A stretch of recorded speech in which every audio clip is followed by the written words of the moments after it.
Ça fait 5 jours que ce carton voyage. 5 jours pendant lesquels j'ai stressé.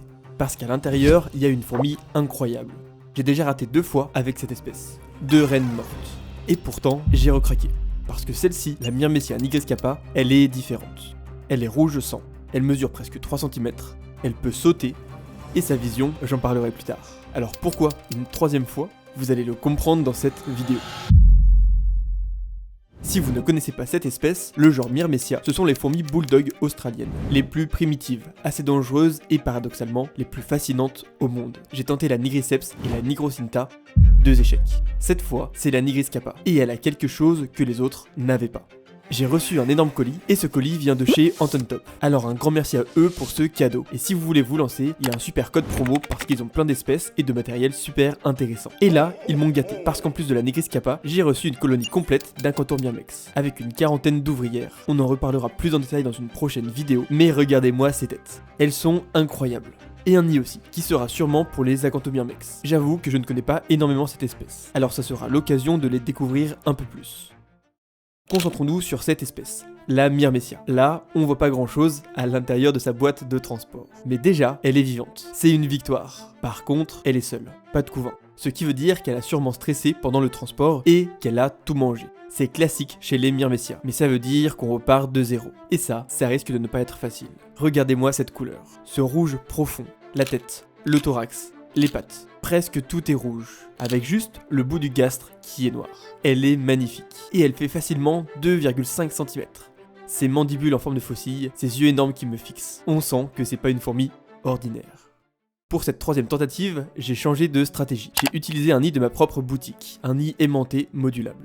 L'avantage, si elle se développe, je peux connecter facilement un autre nid, des extensions, une réserve d'eau, une aire de chasse supplémentaire, bref, tout ce qu'il faut.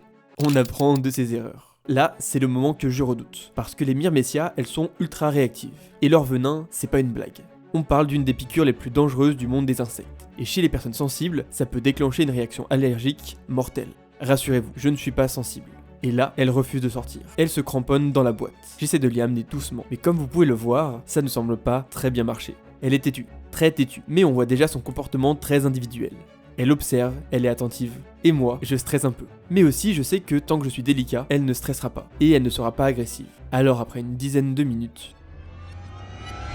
Ça y est, elle est dedans. Et je me suis même pas fait piquer. Victoire. Bon, en réalité, j'ai pris beaucoup de précautions pour ne pas me faire piquer. Il faut vraiment faire attention avec cette espèce et ne courir aucun risque. Et là, c'est le moment où j'ai compris quelque chose de fascinant sur cette espèce. Parce que dans la littérature scientifique, la Myrmecia nigrescappa est décrite comme timide. Oui, timide. Une fourmi bulldog timide. Des chercheurs ont observé des colonies entières qui refusaient de les attaquer. Et c'est exactement ce que je vois. Regardez-la, elle s'aplatit contre le sol de l'aire de chasse. Elle n'est pas agressive, elle est terrifiée. Et elle ne veut pas se battre. Elle veut se cacher. C'est pour ça qu'elle est si difficile à élever. Ce n'est pas qu'elle est dangereuse pour nous, c'est qu'elle est très sensible au stress. Et le stress, chez les Myrmecia, ça veut dire plus de ponte, plus de couvain et un échec de la fondation. D'ailleurs, elle refuse la nourriture vivante que je lui donne. Elle n'est pas intéressée. Mais c'est normal, regardez-la tout aplatie. Elle est stressée. C'est un nouvel environnement, et si je viens lui ajouter de la nourriture vivante, ça vient rajouter du stress supplémentaire. Il va falloir attendre un petit peu qu'elle s'installe, qu'elle se sente bien, plus en confiance, et là on pourra la nourrir avec du vivant. Et finalement, c'est loin de l'image qu'on s'en faisait, et ça la rend un petit peu attachante je trouve. Alors on va plutôt la laisser tranquille pour ce soir. Mais pourquoi cette espèce est aussi compliquée ? Je vous ai déjà parlé du stress, mais il n'y a pas que ça. Le temps est aussi super important. On parle de plusieurs années pour obtenir la première génération d'ouvrières. La reine pond par cycle, parfois espacée d'1 an. C'est l'une des fondations les plus lentes du monde des fourmis. Deuxièmement, le cannibalisme. Au moindre stress, elle mange ses œufs. Le transport, elle mange. Trop de vibrations, elle mange. Mauvaise humidité, elle peut manger aussi. Troisièmement, les conditions.